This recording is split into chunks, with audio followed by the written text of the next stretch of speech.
Boa noite, voltamos então para o terceiro bloco do nosso programa Livres Ideias. Bom, Nara, a gente adiantou então o assunto desse bloco, que é a ameaça terrorista no Brasil. A gente tem acompanhado em notícias, especialmente hoje, né, dia 21, quando esse programa está sendo gravado, né, a Polícia Federal realizou aí uma série de buscas e de prisões, pelo menos 10 prisões, né, em vários estados. Na verdade, acho que cada prisão foi um estado diferente, né, de brasileiros que muitos deles fizeram seu juramento online, né, ao Estado Islâmico e que aparentemente prometem ou prometiam, né, cooperar, ajudar em algum ataque terrorista aqui no Brasil. Como é que você vê? Será que o Brasil está preparado ou algum país do mundo está preparado para conter uma ameaça terrorista? Eu acho que nenhum país do mundo está preparado, né?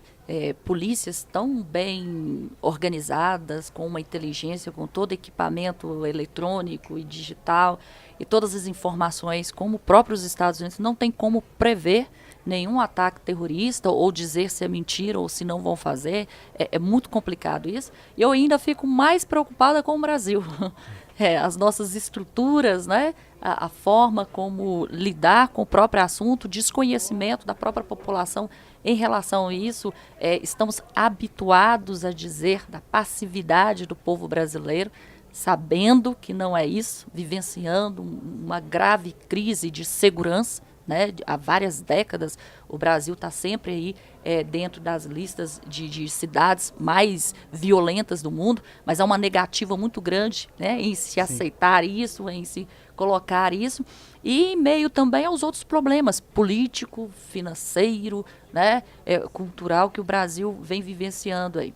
Eu vejo como um grande problema, eu vejo como uma grande preocupação essa questão, mesmo porque ela é real, ela é contundente, né, partiu não propriamente das agências ou da agência de inteligência do Brasil, mas algo que veio propriamente, né, do Estado Islâmico, né? Final do ano passado eles deixaram claramente que seríamos uma vítima, né? E as nossas fragilidades como estrutura mesmo, como organização, como instituição mesmo, para se acaso acontecer, como lidar com esse tipo de evento. Eu concordo com você também no sentido de que o terrorismo, mais do que um método de fazer política a partir do medo, é uma intenção. E é uma intenção muito fácil de se concretizar. A gente viu, por exemplo, na França. Se você pegar desde os Estados Unidos, se você não tem bombas, você pode usar um avião. Exatamente. Se você não e tem... o pior, você não espera isso de um camareiro, de um motorista, né? Então não tem propriamente um perfil de quem seja esse terrorista, essa célula. É extremamente barato, inclusive, né, de se operar ataques terroristas. Então, no caso, o avião dos Estados Unidos, na França, bastou uma metralhadora, um fuzil, e quando nada disso foi necessário, bastou um caminhão. E, sabe, se você alguém quiser fazer um ataque terrorista, basta um carro, basta uma vontade. E a dificuldade de se prever, olha a França, por exemplo, né? Nos últimos anos, 3, né? Isso. Enormes ataques. Então, essa questão mostra uma fragilidade da própria guerra. Uma das fragilidades do próprio princípio de guerra é o terror, que só combate o terrorismo de maneira armada. Exatamente. Arma contra arma, bomba contra bomba e ódio contra ódio. Sabendo que o terrorismo é mais do que um método a partir de armas, né? É uma ideia. E ideia você só combate com ideias, né? O mais difícil seria convencer as pessoas que estão inclinadas ao fanatismo, tipo ao terrorismo, né? Ao extremismo, a mudar de ideia, né? E isso é o mais difícil. Então, nesse sentido, impedir um ataque terrorista é quase uma utopia.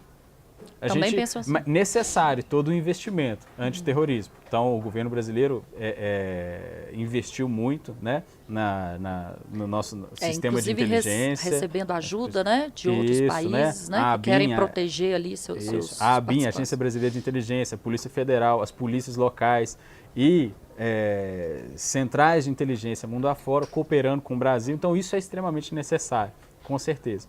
Mas difícil, ou talvez certo dizer, é que não haverá uma estimativa de 100% para evitar ataques terroristas. Se houver uma intenção... Isso é impossível. Né, é impossível. Então, mesmo países com muito mais recursos do que o Brasil, por exemplo, como a França, não são capazes. Eu acho que isso está bem claro, né? Isso na cabeça das pessoas é complicado. Entendem que grandes potências não conseguiram evitar esses ataques terroristas, né? E nós, com toda a dificuldade que nós temos, provavelmente também não. Agora, a questão é, e se acontecer? Né? Estamos na iminência, realmente, está bem batendo na porta aí o evento esportivo. E se acontecer? Hospitais, estradas, ambulâncias, né? Toda essa forma de atendimento a essas pessoas vão acontecer?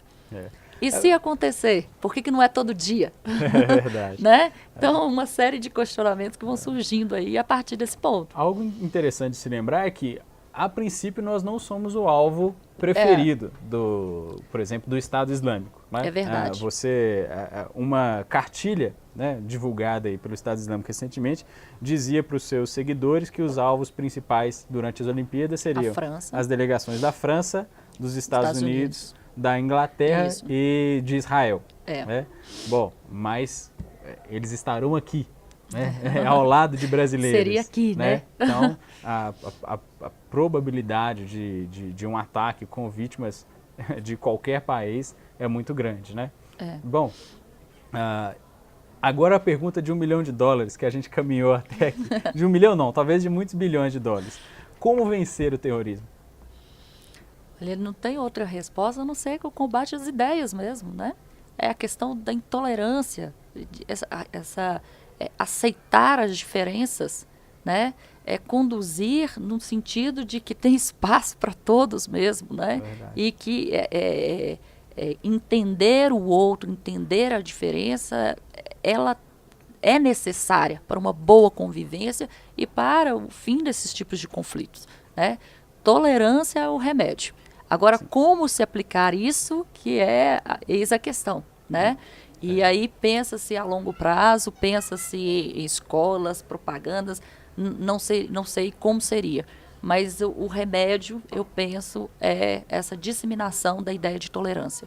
É ver mesmo, aprender que somos diferentes, que pensamos diferentes e cada qual tem ali sua beleza, cada qual tem sua forma de contribuição, né? E as verdades são muitas, não apenas uma, né? Sim.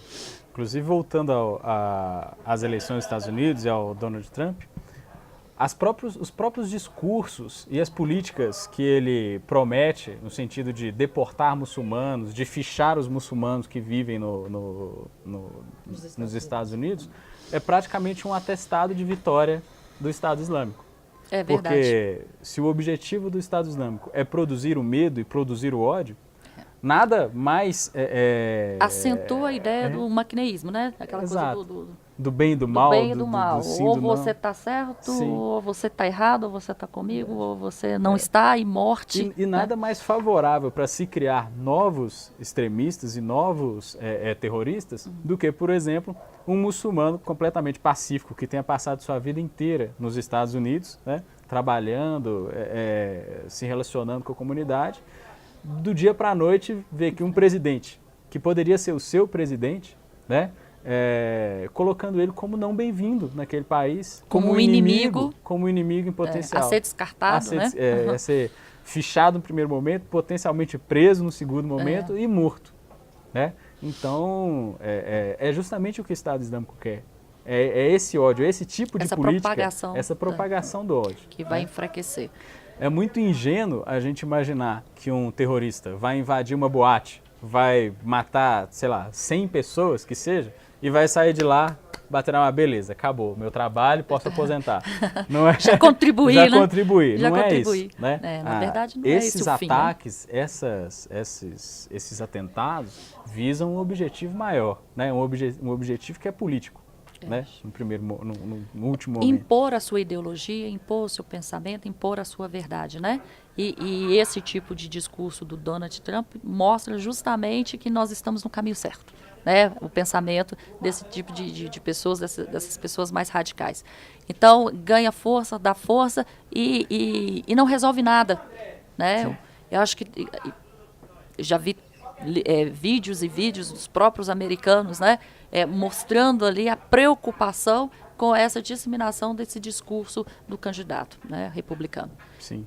E agora tem um ponto, uma consideração. A gente está falando que uma solução, uma possível solução, se é que pode existir contra o terrorismo, passa pela luta no campo das ideias, né? Mudar as ideias.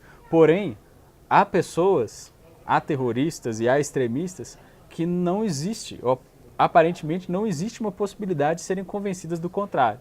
São aqueles jihadistas que estão determinados a matar qualquer pessoa que tem uma ideia contrária.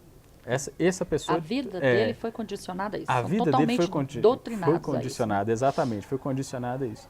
Então, quando a gente fala que é necessário uma batalha no campo das ideias, a gente não está desconsiderando que também é necessário uma batalha no campo militar também. E institucional também. Leis, né, que possam assegurar ali que essas pessoas, não é que vai matar, né, ou castigá-lo, como na questão do presídio de Guantánamo, Sim, né, aquela claro. humilhação toda. Mas precisa se pensar numa forma de podar isso aí e mostrar que há uma punição, não aceitação a esse tipo de ação, tá? E de uma comunidade, da comunidade internacional. Exato. Inclusive porque as cidades sírias, as cidades iraquianas que estão tomadas por tropas E o do efeito Estado disso Islâmico, essas tropas estão armadas, essas Bem tropas armadas, estão né? bem armadas, né? Então há que se lançar mão também de uma resposta militar. Porém, o que eu percebo, e talvez você concorde comigo, é que essa resposta militar, ela vem sendo empregada de uma forma não Evasiva, não de uma forma não a destruir o Estado Islâmico, mas uma forma a fortalecer o Estado Islâmico. Um exemplo, quando o terrorista no ano passado invadiu um café, né, em Paris e assassinou dezenas de pessoas, né, a resposta do governo francês foi bombardear cidades na Síria densamente povoadas, né? O que aconteceu? É possível que tenha morrido muitos terroristas? Possível, né? Mas a verdade é que centenas de pessoas civis, crianças, mulheres, né, e homens que não tinham absolutamente nada a ver com o terrorismo também foram assassinados, também morreram. E um efeito colateral disso a gente vê a migração, né? A questão da fuga dessas pessoas desses lugares propriamente para a Europa, criando Exatamente. também problemas na Europa, né? Você vê por esse lado, né? Um aumento da crise dos refugiados, Sim. né? Por outro lado, você tem um fortalecimento Se e sente. uma ampliação do próprio Estado Islâmico e de outros grupos terroristas, né? É verdade. Porque há, por exemplo, nesse livro que eu gostaria de indicar no último bloco, né? Um relato de um recrutador terrorista dizendo que percorreu um vilarejo, se eu não me engano, no Afeganistão durante 2 semanas e conseguiu talvez 14 voluntários para a causa terrorista. Na semana seguinte, os Estados Unidos bombardeou um vilarejo, assassinou nesse bombardeio dezenas de pessoas civis, de crianças, de mulheres, enfim, de homens inocentes, né? E nessa semana, esse recrutador teve mais de 100 voluntários. Aumenta o ódio, né? E a gente vai notar, o terrorismo como a gente conhece hoje, esse terrorismo islâmico, ele até 2001, antes das invasões do Afeganistão, era concentrado a pequenas tribos. E hoje, com todo o aparato, com toda a guerra que foi implicada contra o terrorismo, eles têm um objetivo a mais. Gigante, tomou uma proporção a mais. Uma proporção muito maior. A mesma questão de ser ferido, de ser oprimido, né, e querer reagir de uma forma com tanta violência tal qual ele foi atacado. E aí cresce ainda mais esse ódio ao Ocidente propriamente, né? Especificam ali, colocam a figura do próprio Estados Unidos como sendo a grande representação do mal, e é através dessa argumentação que nós vamos ver esse aumento dessas pessoas lutando dessa forma aí, ou tirando a sua vida de várias pessoas para manter ali firme a sua ideia ou a sua ideologia, né? Claro, com certeza. Bom, Nara, agradecer mais uma vez por esse bloco, sua participação nesse bloco e convidar o telespectador a aguardar o último bloco desse programa. Até lá!